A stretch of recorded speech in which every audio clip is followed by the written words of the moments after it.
예수님으로 말미암아 하나님의 나라가 이 땅 가운데 임하였습니다. 예수님께서 우리의 인생에 찾아오시면 우리가 아무리 힘든 상황에 있을지라도 그 하나님의 나라가 임하였기 때문에 하늘의 생명과 평안과 기쁨을 우리는 풍성하게 경험할 수 있는 것입니다. 그런데 안타깝게도 많은 사람들이 이 복음의 능력을 누리지 못하고 있습니다. 그 이유에 대해서 지난주에는 씨 뿌리는 밭의 비유를 통하여서 우리가 무엇 때문에 그 복음의 능력을 누리지 못하는가, 거듭나지 못했기 때문이라는 것을 나누었습니다. 우리의 영이 죽어 있으면 아무리 영적인 말씀이 들려질지라도 그것은 소용이 없는 것입니다. 그리고 또 영으로는 예수를 믿고 우리가 우리의 죄인인 것을 알고 십자가를 믿음으로 말미암아 거듭난다 할지라도 날마다 성령을 의지해서 우리의 마음을 기경하지 않으면 또 우리가 하나님이 주신 그 아름다운 것들을 풍성하게 누릴 수가 없는 것입니다. 오늘은 우리가 그 하나님의 생명을 풍성하게 누릴 수 있는 좋은 땅의 특징으로서 또 다른 것을 나눠보려고 하는데 바로 믿음입니다. 믿음은 천국문을 여는 열쇠입니다. 부부간에도 가장 필요한 것은 살아가면서 신뢰입니다. 만약에 의부증과 의처증을 가지고 있다면 배우자가 아무리 사랑을 주고 잘해주려고 해도 그것을 받을 수도 없고 누릴 수도 없는 것입니다. 마찬가지로 예수님께서 우리에게 생명을 주시려고 하는데 죽은 자도 살리시고 이 모든 자연도 통치하시는 그 능력으로 우리 삶 속에 역사하시기를 원하시는데 우리가 영적인 의부증, 의처증처럼 의심을 하고 있다면 예수님께서는 그 능력을 행하실 수가 없는 것입니다. 그래서 6장 3절에 보면 거기서 그 예수님의 고향에서 예수님께서는 아무런 능력도 권능도 행하실 수 없다라고 기록을 하고 있습니다. 같은 본문을 다룬 마태복음 13장 58절에 보면 더 구체적으로 얘기하고 있습니다. 그들이 믿지 않음으로 말미암아 능력을 행하시지 않는다. 결국 예수님은 능력의 하나님이시고 생명의 하나님이시지만 이 믿음이 있느냐 없느냐에 따라서 그 능력을 행하시기도 하고 그 능력을 감추시기도 하는 것입니다. 이 사람들은 고향 사람들이었는데도 6장 3절에 보니까 예수님을 배척했습니다. 그 배척이라는 단어가 원어로 보면은 무엇인가에 걸려서 넘어진다라는 뜻입니다. 이 사람들은 하나님에 대한 믿음이 있었습니다. 그런데 그 믿음이 예수님을 영접하는 것으로 연결되지가 않은 것입니다. 무엇 때문인지 걸려서 넘어져서 믿음으로 더 이상 앞으로 나가지 못했습니다. 그 걸려 넘어지게 하는 것들, 믿음의 장애물들이 무엇인지 오늘 읽은 본문들을 통해서 우리가 살펴보면서 오늘 이 강단을 통해서 선포되는 이 말씀이 우리 안에 하나님의 나라를 열리지 못하도록 막고 있는 모든 장애물들이 깨어지는 놀라운 축복이 임하기를 축원합니다. 그리고 오늘 우리의 믿음이 더해져서 하늘의 문이 열리는 그런 복된 주일이 되기를 간절히 소망합니다. 첫 번째로 믿음을 방해하는 장애물은 선입견입니다. 6장은 예수님께서 고향 나사렛으로 가셔서 회당에서 그 사람들을 가르치는 그런 사건으로 시작을 합니다. 사람들은 예수님의 가르침을 들으면서 아니 이런 놀라운 지혜와 권능이 어떻게 일어나지 하면서 굉장히 놀랐습니다. 그런데 놀라는 것도 잠깐 그들은 예수님을 배척했습니다. 왜냐하면 예수님이 마리아의 아들 목수였기 때문입니다. 여기서 마리아의 아들이라고 부르는 것을 보면 예수님의 아버지 요셉은 일찍 소천했던 것으로 추측하고 있는 것입니다. 보통은 요셉의 아들 예수라고 해야 되는데 여기서는 마리아의 아들로 부르고 있는 것입니다.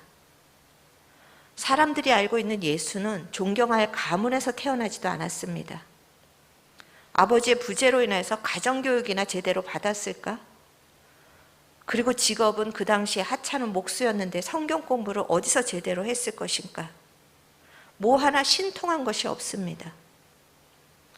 그러니 예수님이 성경을 가르쳐도 놀라긴 하지만 그 예수님을 미리 알고 있는 그들의 지식이 오히려 믿음 앞으로 더 연결되지 못하게 막고 있는 것입니다. 선입견이라는 이 단어를 국어사전에서 찾아보니까 새로운 것을 경험하기 전에 미리 마음속에 굳어진 견해. 예수님께서는 생명을 주시려고 오셨는데 이미 마음에 굳어진 견해 때문에 그 생명을 받지 못하고 있는 것입니다. 사랑하는 성도 여러분의 마음에 굳어진 생각이나 아니면 경험, 지식, 그것은 무엇이 있습니까? 기도 나도 한때는 해봤는데 소용없더라. 말씀대로 사는 건 너무 힘들다. 신앙이 밥 먹여주냐? 현실은 신앙과는 다르다. 이런 여러분들이 기도에 대한 경험이나 아니면 세상 속에서의 그런 어떤 경험들, 여러분이 가지고 있는 것 때문에 주님이 역사하지 못하도록 가로막고 있는 것들은 어떤 것입니까? 현실 때문에 걸려서 더 이상 믿음으로 나가지 못하고 있는 영역은 어떤 것입니까? 고린도후서 5장 7절을 한번 같이 읽어보시겠습니다. 우리가 믿음으로 행하고 보는 것으로 행하지 아니함이로다. 바울은 우리가 믿는 믿음은 보는 것으로 행하지 아니한다. 여기서 행한다라는 원어는 걸어간다라는 뜻이 있습니다. 믿음이라는 것은 보이는 세계로 걸어가는 것이 아니라 보이지 않는 세계로 걸어가는 것입니다. 믿음이라는 것은 자기가 한 번도 경험해보지 않은 새로운 세계를 향하여서 하나님을 신뢰하면서 걸어가는 것입니다. 알아서 가는 것이 아닙니다. 논리적이기 때문에 가는 것이 아닙니다. 하나님을 믿기 때문에 그 어떤 것이라도 말씀의 길이 내 생각과 틀리고 세상의 이론과는 완전히 반대될지라도 내가 하나님의 말씀은 살아있고 하나님의 말씀 한마디로 천지를 창조하신다라는 것을 믿기 때문에 그 말씀 안으로 주님과 함께 걸어가는 것이 믿음이라는 것입니다. 저는 오늘 이 시간에 여러분이 가지고 있는 세상의 지식들 아니면 영적인 경험들 그 어떤 것이라도 그 믿음의 세계를 열어주시기를 원하는 그것을 가로막고 있는 굳어진 모든 선입견들이 깨트려지기를 주님의 이름으로 축원합니다. 두 번째로 믿음을 방해하는 장애물은 사람을 의식하는 마음입니다. 6장 14절에서부터 보면 요한이 목을 베어서 죽임을 당하는 사건이 등장합니다. 헤롯이 요한의 목을 베인 것입니다. 그렇지만 헤롯은 요한을 정말 이상한 사람으로 보고 있지 않습니다. 20절에 보면 헤롯은 요한을 의롭고 거룩한 사람으로 여겼고 요한이 죄를 지적하면 힘들지만 그것을 달게 받았습니다. 그리고 아내가 요한을 죽이려고 할 때마다 그를 보호했습니다. 그런 헤롯인데 상황이 요한을 죽여야 된다는 분위기로 돌아가자 그는 더 이상 요한을 지킬 수가 없었습니다. 자기가 뱉어버린 말에 대한 책임과 체면 때문에 그리고 사람들이 자기를 조롱하고 사람들에게 정말 그 욕을 먹을 것에 두려워서 그는 끝까지 요한을 보호하지 못합니다. 예수님을 죽였던 빌라도도 마찬가지입니다. 빌라도는 예수님이 죄가 없으셨다는 걸 몇 번이나 강조하고 그것을 알았습니다. 그런데도 유대인들이 예수님을 십자가에 못 박아야 된다라는 그 외침을 듣고 결국은 그 사람의 말 때문에 자기의 자리가 위태해지고 자기의 명성이 떨어질까 봐 결국은 예수님을 십자가형을 선고합니다. 이 헤롯이나 정말 그 빌라도나 그들은 믿음으로 갈 수 있는 기회가 있었습니다. 그렇지만 그들은 결국 사람을 의식해서 믿음으로 나가지 못했습니다. 세상을 의식하고 하나님보다 세상을 더 의식했기 때문에, 사람의 시선이 더 두려웠기 때문에 믿음으로 나가지 못한 것입니다. 그런데 마태복음 10장 28절에서 하나님은 이렇게 말씀하십니다. 몸은 죽여도 영혼은 능히 죽이지 못하는 사람을 두려워하지 말고 몸과 영혼을 능히 떨어지게 하시는, 지옥에 떨어지게 하시는 하나님을 두려워하라. 우리가 의식하고 우리가 두려워하는 그 사람도 하나님 앞에 심판받을 하나의 정말 아무런 존재가 아닙니다. 오직 우리를 판단하시고 우리를 지옥불에 떨어지게 하시는 하나님을 의식하고 하나님을 두려워하며 살아가는 것이 신앙인 것입니다. 사람들에게 인정받기를 원하고, 사람들에게 칭송받기를 원하고, 사람들에게 수치를 당하지 않으려고 발버둥치고, 그러면 믿음이 성장할 수가 없습니다. 사람을 의식하는 이것이 믿음에 굉장히 정말 방해하는 견고한 진인 것입니다. 이 시간에 우리 모두 사람을 의식하는 정말 어리석음이 깨어지기를 축원합니다. 그리고 하나님만의, 우리를 보고 계시고 알고 계시는 그 하나님 앞에 내가 어떻게 살 것인가 결단할 때 믿음의 성장은 일어날 것입니다. 그렇게 믿음이 성장할 수 있는 여러분이 되시기를 축원합니다. 세 번째로 믿음을 방해하는 장애물은 영적으로 닫힌 마음입니다. 6장 45절에 보니까 예수님이 바다 위를 걸어오시고 바람이 부는데 예수님이 타시자마자 바람이 그쳤습니다. 이 기적을 본 제자들은 마치 이것이 처음 있는 일처럼 놀랍니다. 바로 전에 오병이어의 기적도 체험한 그들인데 마치 이 일이 처음인 것처럼, 아니 어찌 된 일이냐 놀랍니다. 6장 52절에 보니까 그 이유는 마음이 둔하여졌기 때문이라고 합니다. 바로 전에 예수님께서 오병이어의 기적을 통하여서 예수님이 천국잔치를 벌이셨고, 예수님이 우리의 생명을 정말 주시는 영원한 생명이시고 하늘의 떡이라는 우리의 구원자요 메시아라는 것을 알려주셨는데, 그 기적 속에서도 제자들은 그냥 배부른 것에만 만족한 것입니다. 그 영이 굳어졌고 둔해졌기 때문입니다. 우리는 간혹 가다가 그런 생각을 해봅니다. 기적을 주시면 잘 믿을 텐데, 응답을 받으면 믿음이 더 잘 성장할 텐데, 그렇지 않습니다. 영이 굳어져 있으면 이 제자들처럼 늘 기적을 체험해서 놀라긴 하지만 예수님의 아는 믿음으로 연결되지 않습니다. 응답 받으면 그때뿐입니다. 그리고 편해져서 오히려 더 하나님으로부터 멀어지는 것이 인간의 어리석음입니다. 믿음이라는 것은 이 영이 열려서 믿음의 세계를 보는 것입니다. 예수님이 누구신지를 아는 것입니다.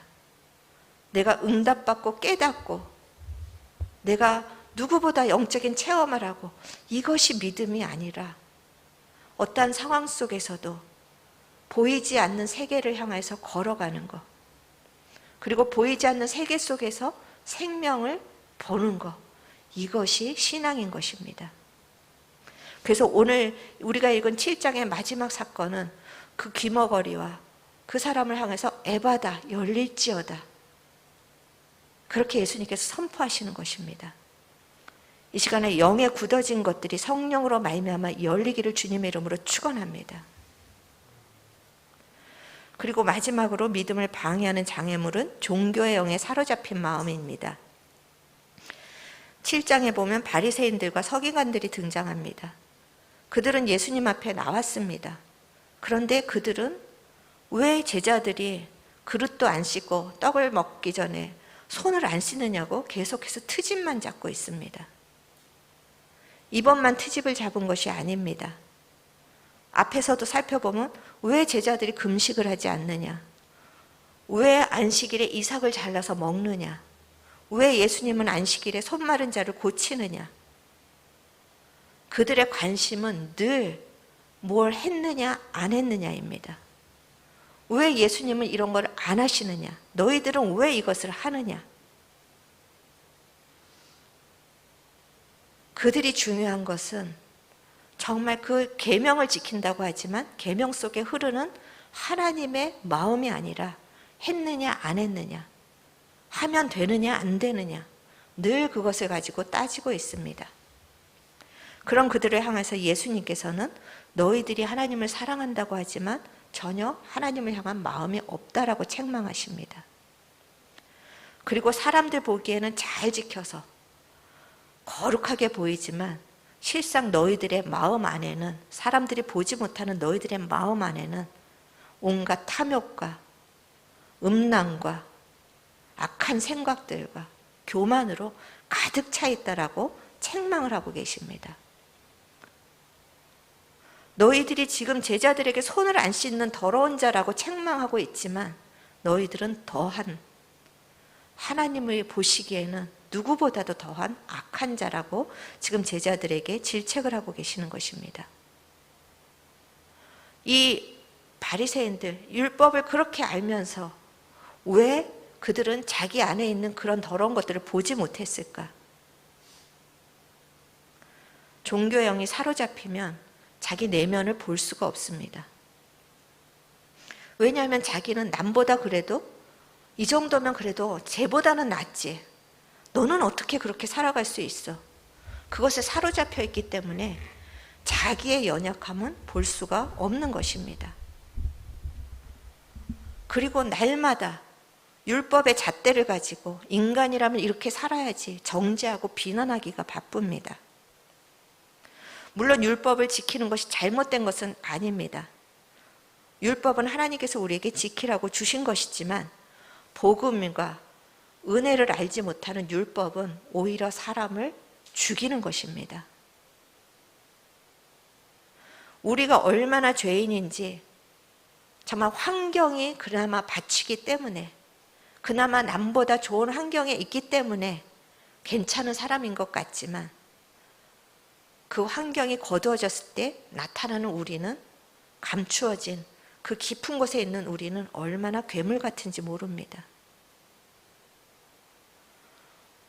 그런 우리를 정말 오늘 찬양한 것처럼 보듬어 주시고 기다려 주시고, 그런 하나님의 사랑과 은혜를 알지 못하는 율법은 오히려 자기를 망치고 다른 사람을 망치고, 그리고 어떻게 하면 더 하나님을 만족시킬 수 있을까? 더 무엇을 할까? 더 무엇을 할까?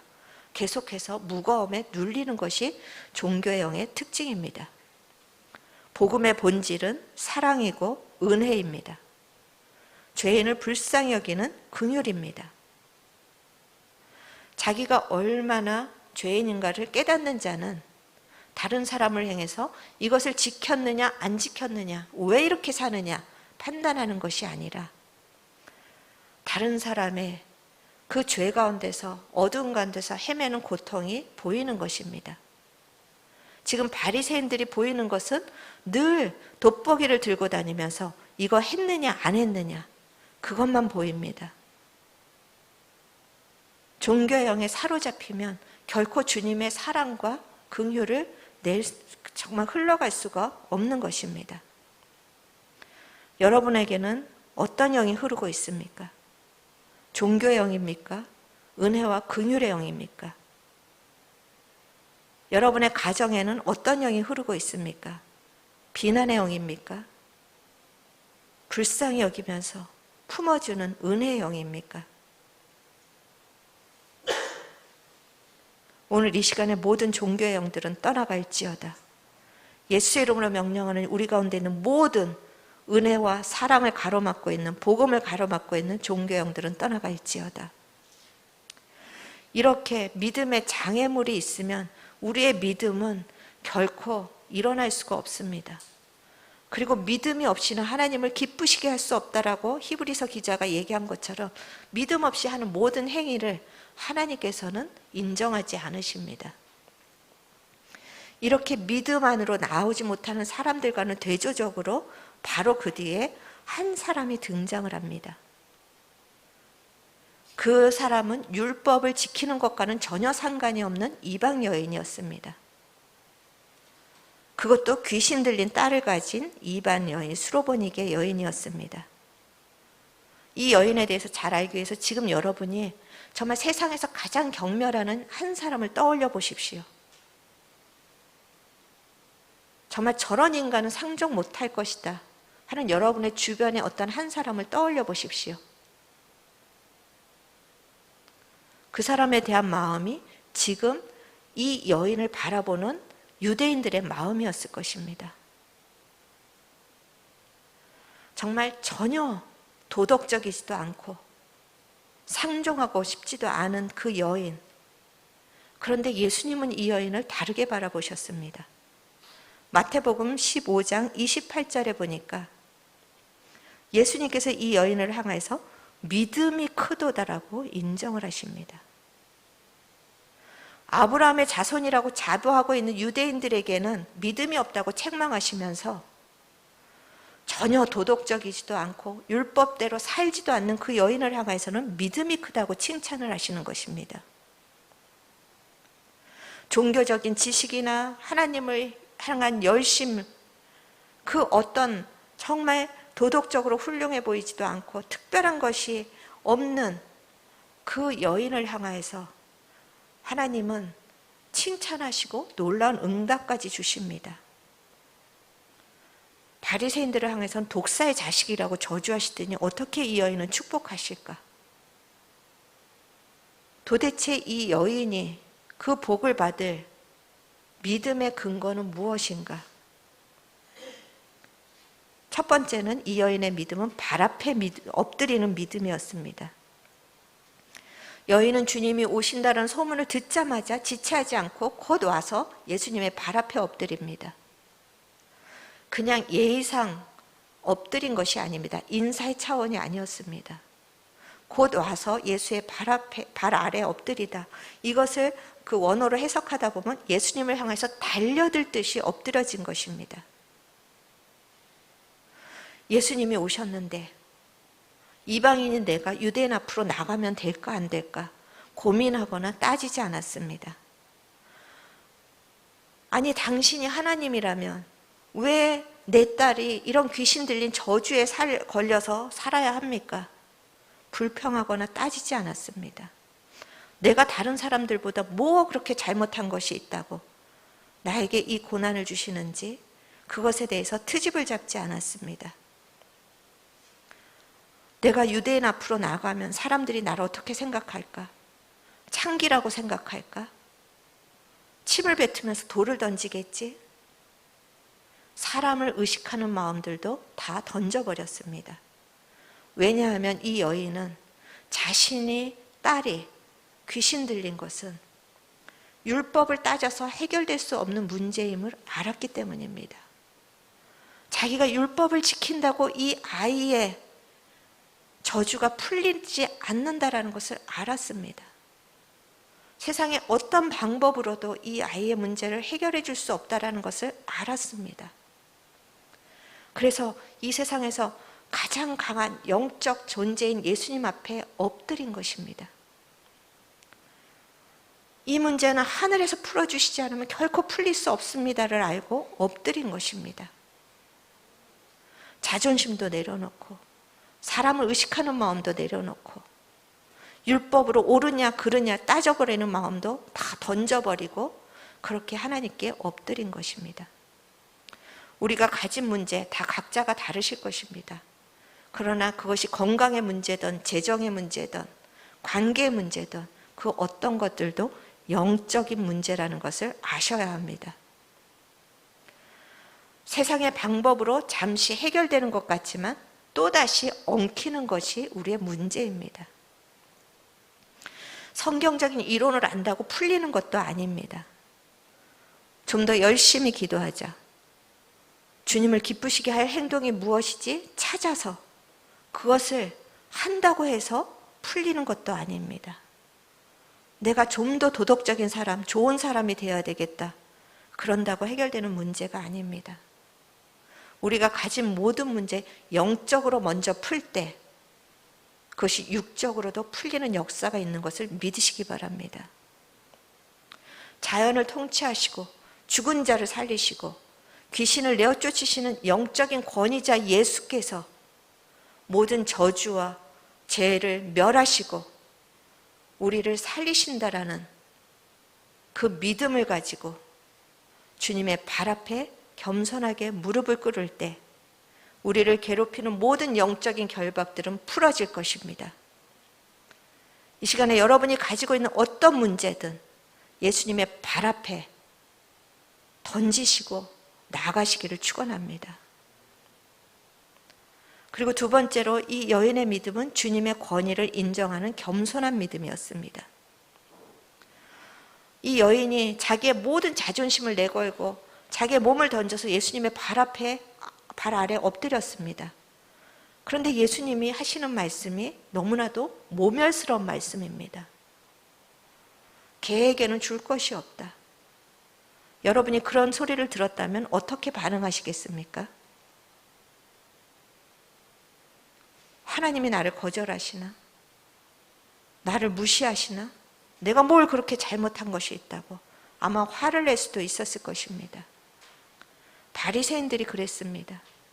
예수님이 독사의 자식들아 하시니까 그거를 견디지 못해서 분을 내고 분이 너무나도 정말 풀리지 않아서 예수님을 죽이려고 했습니다. 이 여인이 정말 간절한 심령으로 나와서 내 딸을 좀 고쳐주세요 하는데 나는 개에게는 줄 것이 없다. 그랬을 때 이 여인은 어떤 반응을 합니까? 맞습니다. 당신이 옳습니다. 나는 개입니다. 그것을 인정합니다. 예수님의 그 말에 걸려 넘어진 것이 아니라 예수님이 말씀하시는 것은 하나님 말씀하시는 건 다 옳습니다 하고 그 걸릴 만한 곳을 통과합니다. 예수님이 바리새인들을 향해서 독사의 자식들아 또 이 여인을 향하여서 개라고 말씀하시는 것은 모멸을 주기 위함이 아니라 믿음을 향한 테스트였습니다.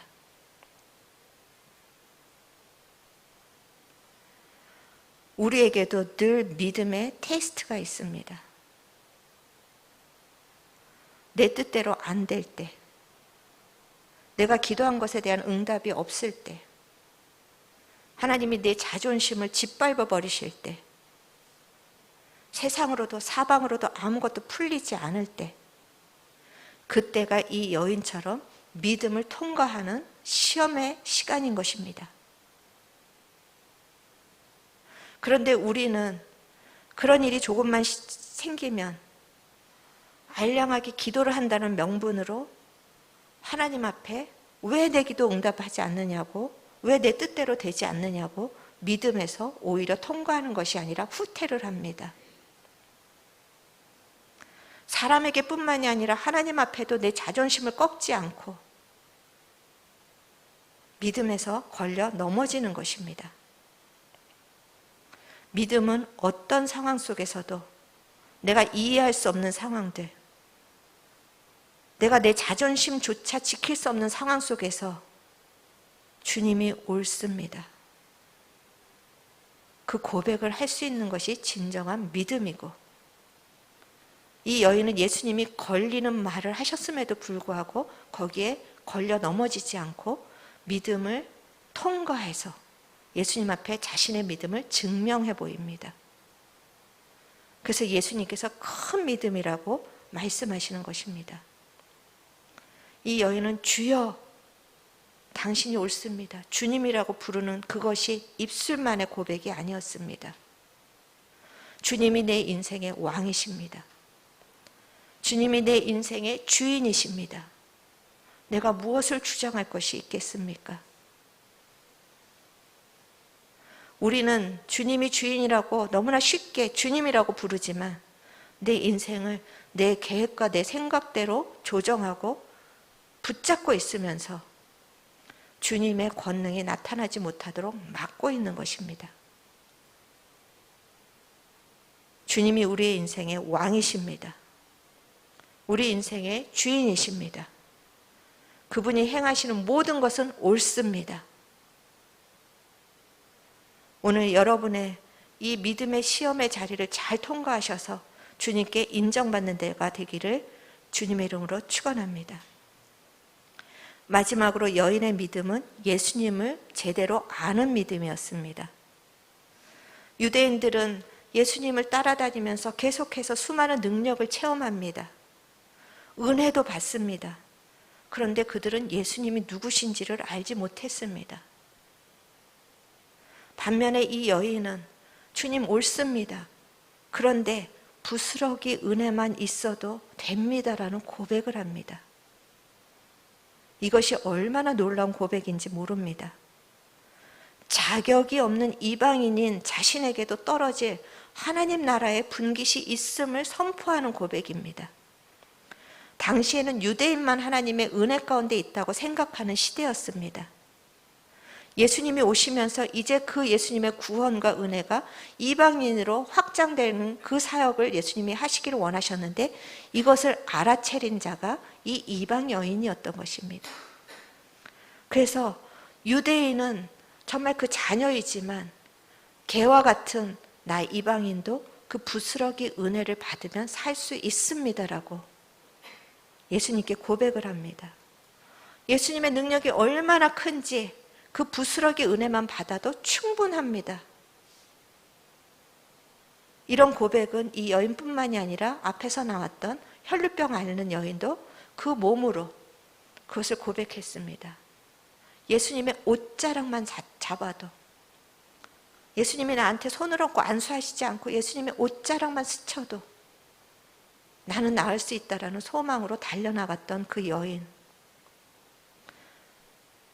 그 여인을 향해서 너의 믿음이 너를 구원하였더라고 예수님 말씀하십니다. 또 한 사람이 있습니다. 로마에서 그 이스라엘로 파견된 군대 장관 백부장입니다. 그는 자기 아들이 병이 걸려서 예수님 앞에 나갑니다. 그러면서 예수님 저와 같이 안이 가셔도 예수님 말씀 한마디로 우리 아들이 나을 수 있습니까? 가지 마시고 말씀만 하십시오. 예수님이 인간의 몸을 입고 있었지만 시공간을 초월하시는 하나님이라는 것을 본 것입니다. 예수님 당시에 많은 사람들 늘 예수님을 쫓아다녔지만 그들은 병을 고치고 삶의 문제를 해결받고 그것으로 끝났습니다. 그토록 메시아를 기다렸으면서도 정작 메시아가 앞에 왔을 때 알아보지를 못했습니다. 그런데 이방 여인, 이방의 백부장, 저주받아서 사람들 앞에 나오지도 못하는 혈루병 앓는 여인, 이 세 사람에게 주님이 믿음이 있다라고 선포하신 것입니다. 여러분, 왜 이렇게 예배 나오고 왜 날마다 기도합니까? 믿음이 없이는 하나님을 기쁘시게 할 수 없나니, 과연 여러분이 매주 예배를 드리고 매일 기도의 자리로 나오고 그것이 하나님을 기쁘시게 하는 믿음입니까? 하나님이 인정하시는 믿음입니까? 아니면 내 스스로 그냥 믿음이라고 여기고 아무 소용도 없이 정말 그렇게 굴러가고 있는 믿음입니까? 오늘 이 믿음으로 그 하나님의 나라를 여는 열쇠를 여러분이 다 소유하시기를 축복합니다.